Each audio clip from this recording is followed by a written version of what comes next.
Саламатсыңарбы балдар? Бүгүн силер менен курулуш өндүрүшүнүн технологиясы жана аны уюштуруу сабагынан номер 12 практикалык сабакты өтөбүз. Сабактын темасы мунара кранынын, же болбосо башынный кран деп коелу, жардамы менен курула турган объекттин курулуш планын, стройген планын иштеп чыгуу. Курулуш иштерин баштоодон мурун биз курулуш аянтын даярдап алышыбыз керек. Курулуш аянтын даярдаш үчүн генподрядный ишкананын колунда стройген план болуш керек. Стройген план деген эмне? Бул курула турган аянттын курулуш болуп жаткан мезгилдеги планы. Же болбосо курула турган имараттын, анын жанында жайгашкан монтаж крандарынын, убактылуу жолдордун, убактылуу имараттардын, ачык жабык складдардын, навестердин жайгаштырылган жери, прожекторлордун, инженердик коммуникациянын, курулуш аянтынын сыртынан тосулган тосмолорду көрсөтүлгөн планы болуп эсептелинет. Ушул пландын негизинде курулуш аянтын даярдап алып туруп, анан ишти жүргүзөт экенбиз, баштайт экенбиз. Өзүнчө бир имараттын курулушунун башкы курулуш планын иштеп чыгуу үчүн биринчи монтаж кранын канча кран пайдаланабыз, санын, кандай кран пайдаланабыз, анан аларды кантип жайгаштырышыбыз керек, ушудан башташыбыз керек экен. Башынный крандарды билесиңер, бул көп кабаттуу, коомдук имараттарда жана турак жайларды курууда колдонулат. Анын канча саны курулушка керек болот, ушул санын аныкташ үчүн төмөнкү факторлорду билишибиз керек экен. Биринчи, объектиде курууда курулуш монтаждоо иштеринин көлөмү жана канча убакытта курулат, убактысын билет экенбиз. Экинчи, курула турган имараттын бийиктиги канча, анын пландагы конфигурациясы кандай жана эң оор монтаждык элементтин салмагы канча. Үчүнчү керектелүүчү нерсе бул куруш үчүн кранды кабыл алган болсок, ошол крандын негизги параметрлери: жүк көтөрүмдүүлүгү, стреласынын жебесинин узундугу, анан илгич крюк деп коет, ошонун көтөрүү бийиктиги. Ушул үч нерсени билишибиз керек экен. Крандардын санын, жараларды кайсы жерге кран жолдорунун жайгаштырып алгандан кийин, ушул объектти куруу үчүн зарыл болгон курулуш материалдарды, конструкцияларды, тетиктерди кампаларга, складдарга жайгаштыруу маселесин чечишибиз керек. Курулуш конструкциялары крандын иштөө зоналарында ачык площадкаларга, аянттарга жайгаштырылат. Ошондой эле крандын иштөө зонасында бетон, растворлорду кабыл ала турган жайлар жайгаштырылат. Бул эмне максат менен? Кран ошол өзүнүн ордунда, подкрановый путьта жүрүп иштейт, ошол жерде туруп эле конструкцияларга, раствор бетондорго өзүнүн немеси менен, стреласы менен жетип, ал жерден алып монтаж зонасына жеткизип бериш керек. Ал эми жабык складдар, навестер рабочий зонадан сырткары жайгаштырат, бирок жакыныраак жайгаштырганга аракет кылышыбыз керек. Складдарды, убактылуу складдарды, ачык аянттарды жайгаштыруу мезгилде крандын иштөө зонасында жайгаштырып атабызбы, ошол мезгилде биз бир нерсени эстен чыгарбашыбыз керек. Крандын высота подъема крюка, илгичтин бийиктиги канчалык жогорулаган сайын вылет стреласы кыскарат. Ошого жараша биз складдарды жайгаштырышыбыз керек экен.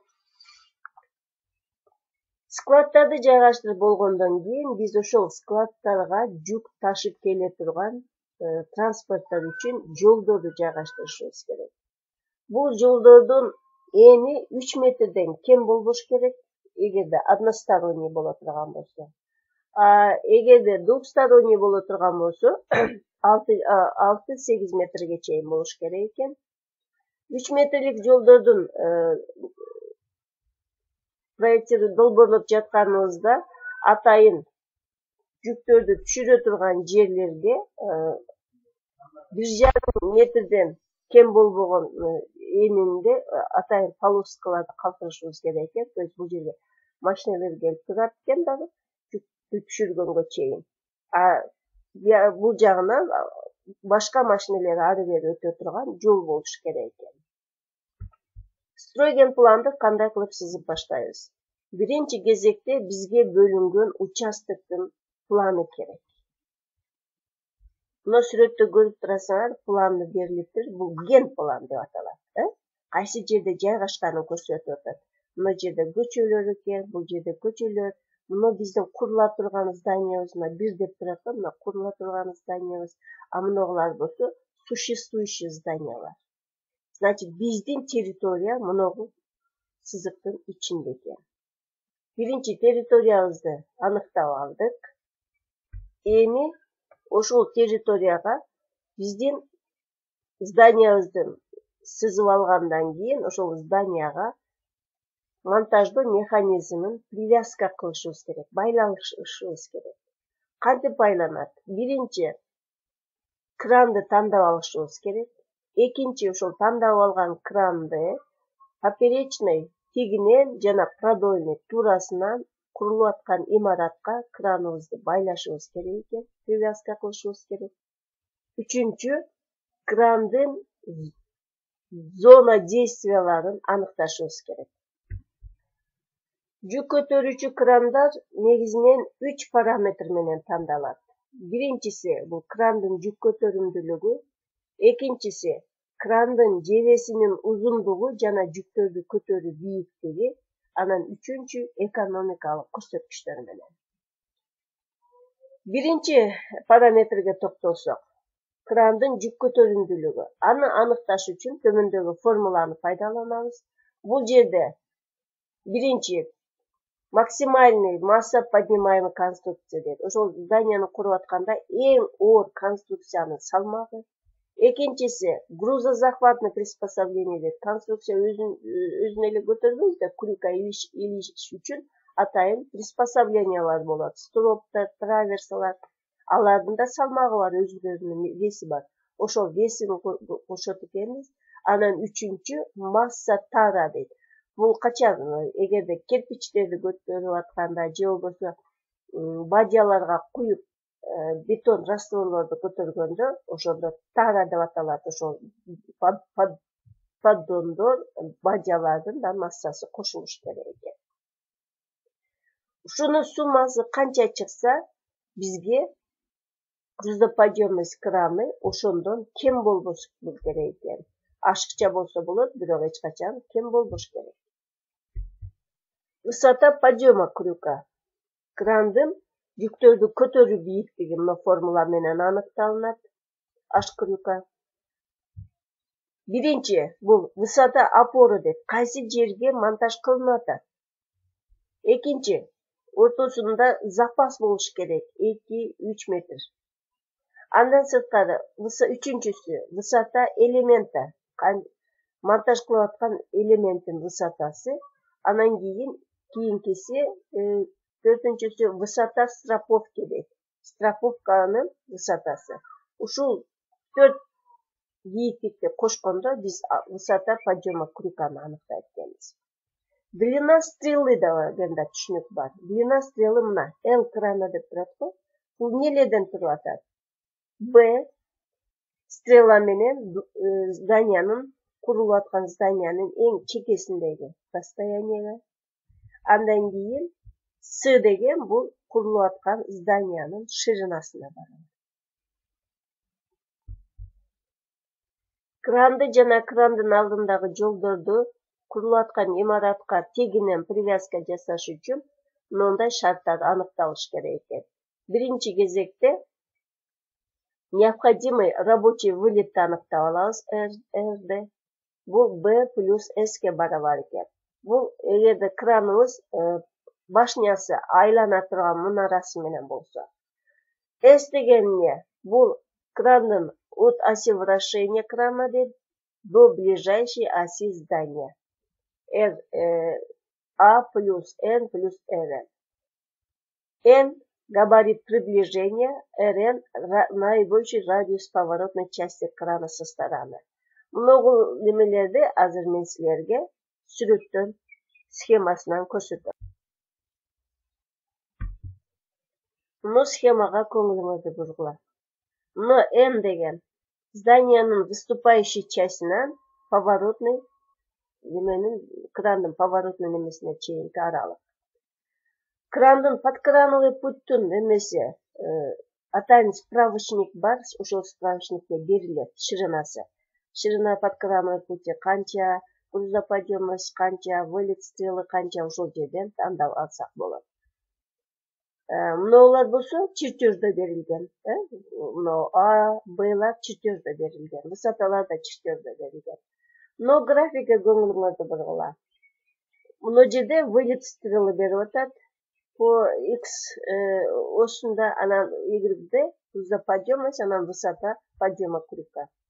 Вылет канчалык көбөйгөн сайын высота азайып атат дагы, грузоподъемность дагы азайып атат. Туурабы? Мисалы үчүн 25 болсо дейт вылети жебенин узундугу. 25 метрге чейин эле көтөрүлөт экен дагы, 6 тонналык эле жүктү көтөрөт экенбиз. Ал эми высота подъема канчалык көбөйгөн сайын, мына мисалы үчүн 35 эмеде көбөйүп атат. 35 метрге барабар болду. А вылет стрелы канчага барабар болуп атат? 17. Азайып атат, көрдүңүзбү? Бирок ошол эле мезгилде грузоподъемность не болуп атат? Көбөйүп атат.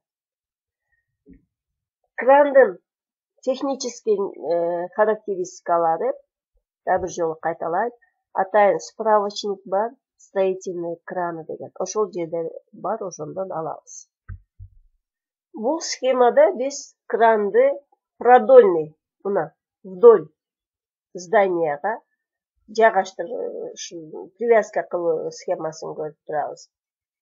Буну аныкташ үчүн, кайсы жерде неме кылыш үчүн биринчи кезекте подкрановый, крановый путтардын узундугун аныктап алышыбыз керек экен. Андан кийин атайын мына жерде тормозной путтар коюлуп атат. Тормозной путтар 1,5 немеден кем болбош керек деп атат, мына жерден 1,5 метрден кем болбош керек экен.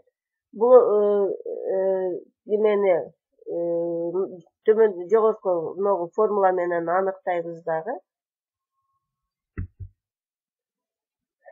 Подкрановый путтардын минимальный размери 6 метр 25 сантиметр болот экен. Ушуга неме кылышыбыз керек, алып келишибиз керек. Крандын эң чекедеги крайний стоянкаларын аныкташ үчүн биз максимальный вылет стреланы билебиз. Ушуну графически эле аныкташыбыз керек. Мына жерге эмени циркулду коюп туруп, мына жерден айлантып, мына жерге чейин жетиш керек. Монтажный зона кран ушу жерге чейин жетиш керек. Соответственно, кайсы жерден неме кыла турган болсо, кайсы жерде койгондо ошого жете турган болсо, ошол жерди биз крайний стоянка деп неме кылып алышыбыз керек экен да. Ушул жерге тормозной путтарды коебуз. Не деген ал? Кран келгенде ушул жерден бияка чыкпаш керек. Анан экономить этиш үчүн подкрановый путту до конца жеткизбей, бир аз кыскараак кылып алсак болот, бирок жана шарт 6,25 деген неме ылайык болуш керек. 2 звено боло турган болсо, 6,25 2-ге бөлсө канча болот? 12,5. Туурабы? 12,5 узундукта болуш керек экен. Андан көбүрөөк болсо дагы 6,25 кошушубуз керек экен. Кранды тандап алдык. Анын подкрановый путтардын немелерин эсептедик, узундугун, привязканы жасадык. Эми ошону схематично көрсөтүшүбүз керек. Мына биздин курула турган зданиябыз сызылып атат. Мына биздин башынный краныбыздын подкрановый путтары. Мына крандын чекенки стоянкалары. Ушул жерлерде туруп монтаждык иштерин бүтүрүш керек экен. А мына бул жерде болсо эмне берилип атат? Ограждение биздин участогыбыздын, территориябыздын ограждениясы берилет. Привязка түшүнүктүүрөөк болуш үчүн мындай схема менен дагы бир жолу көрсөтүп атам. Мына краныңар, кранын немеси обязательно ограждение болуш керек. Мына биздин немебиздин ограждениясы, территориябыздын ограждениясы мына жерден кетип атат, мындай болуп. Крандарды жайгаштырып алгандан кийин анын опасный зоналары жана ограниченияларын аныкталышыбыз керек. Опасный зона деген эмне? Кран менен конструкцияларды монтаж кылып аткан мезгилде жүк түшүп кете турган болсо, жүк түз эле келип түшүп калбайт да, бир определенный расстоянияга келип түшөт. Ошол зонаны опасный зона деп атайбыз. Эгерде деп атат мына жерде, жүк монтажный зонадан түшүп кеткен болсо, анын опасный зонасы могул неме менен аныкталынат экен. Курсовой дипломный проекттерде биз опасный зонаны эгерде зданиянын немеси бийиктиги 10 метрге чейин болсо 4 метр, эгер зданиянын бийиктиги 20 метрге чейин болсо 7 метр, а 20 метрден жогору болсо уже 10 метр, 15 метр көрүнөт. Зданияга канчалык бийик деген сайын опасный зоналар дагы бийиктеп кете берет. Биз 7 метр деп алабыз. Эгерде 10 метрге чейин боло турган болсо 4 метр деп алабыз. Мына схемада монтажный крандын эки немеде иштеп атат, эки стоянкада иштеп атат да, мына биринчи стоянкадагы немеси, мына экинчи стоянкадагы неме радиус монтажа, зона монтажа деп атабыз. А опасный зона ушундан дагы сырткары 5 метр, 4 метр же болбосо 7 метр, ушундан да сырткары опасный зона болуш керек. Опасный зонаны силер практикада деле көрүп жүрөсүңөр. Курулуп аткан имараттардын чекесинен жип байлап туруп, кызыл немелер менен байлап коюшат да, флажоктор менен белгилеп коюшат. Ошол опасный зона деген түшүнүктү берет, анын ичине сырттан адамдар, ошол стройкага тиешеси жок монтажниктерден, прорабдан, ошол жерде иштебеген адамдар буяка киргенге болбойт. Аянттын ичиндеги жолдор жөнүндө дачно айтып кетейин. Ширинасы временных автотранспортных дорог деп атат. Эки двухсторонний болсо, двухполосный болсо 6 метр, же болбосо 7 метрге чейин дейт. Бир неме болгондо, однополосный болгондо 3,5 метр, анан кийин уширением дейт. Атайын жүктөрдү түшүрө турган разгрузочный площадкалардын жанына барганда, ал жерде уже 6,5 уширение болуш керек экен. Чоң машинелердики 7 метрге чейин дейт. Бул неменин разгрузочный площадканын узундугу ошол жерде бир мезгилде канча машинеде жүк түшүрүлөт. Ошого жараша болот экен дагы, в пределах 15 метрден 45 метрге чейин алынат экен. Радиус закругления временных дорог дейт. Жолдор эме болуп атканда, бурулуштарда радиус закругления болот дагы. Ушул транспортный каражаттын жана анын ташып келе турган жүгүнүн көз каранды экен 12 метрден 18 метрге чейин алынат деп атат. Эгерде стесненный немеде шартта боло турган болсо 9 метрге чейин алса болот экен. Жолдор обычно круговой болуп неме кылыш керек, пландалыш керек. А эгер тупиковый боло турган болсо, тупик болуп калган мезгилде машинелер бурулуп кайра чыгып кетиш үчүн 12 метрге 12 метр немедеги атайын площадка для разворота машин площадка каралыш керек. Но стройгенплан ушундай болуп сызылат. Мына жерде генплан өзү. Бул жерде условный обозначениялар көрсөтүлүптүр, анан экспликация, здание сооружениялардын экспликациясы, а сверх курсовойдо мына жерде дагы бир таблица болот, техника экономикалык көрсөткүчтөр деген. Но стройгенплан стесненный условияда экен, мына жерде бүт существующий зданиялар бар. Ошол себептен карагыла. Эки тарабынан жол кетип атат, ошол себептен жолду кандай кылып атат? Мына жерден кирип, мына жерден чыга турган жол. Значит, монтаж бул жерде монтаж с колес деген түшүнүк бар. Ошол немени ыкманы колдонот экенбиз. То есть конструкциялар машина менен келип мына жерде турат дагы, кран машинеден алып туруп эле сразу монтажный зонага неме кылат. Андан башка бул жерде неме жок, шарт жок. Бул немелерди конструкцияларды бир жерге неме кылып, склад кылып коюп ала турган шарт жок. Ошон үчүн ушул ыкманы колдонуп атабыз. Монтаж с колес. А силер курсовойңарда стесненный условия деп эле кеңири аласыңар дагы. Краныңар мына жерге жайгашкан болсо, артына мына жагына открытый площадкаларды жайгаштырасыңар. А бул жерде артына эмнелерди жайгаштырып атат? Временный зданияларды, открытый, закрытый складдарды артына жайгаштырып атат. Дагы бир жолу айтам, бул стесненный условия. Шаарда жер тар жерде жүргүзгөн курулуштагы стройдон план. Бул схемада силерге условный обозначенияларды көрсөтүп койдум. Кандай кылып белгилесек болот. Временный огражденияларды мындай кылып белгилейт экенбиз. Здание, сооружение, инженерный сеть, транспортное устройство, подлежащий сносу дейт. Ал жерде снос боло турган. Бирок курулуш мезгилинде пайдалансак болот ушул нерселерди. Ушундай кылып белгилейт экенбиз. Постоянная дорога мындай линия менен белгиленет. Курула турган здание контуру гана сызылат размери менен, мындай 2 катар линия менен. А мынабу болсо контур существующего здания дейт. Ошол жерде жайгашкан зданиянын контуру. Бул жерде инженерный коммуникациялардын условный обозначенияларын бердим.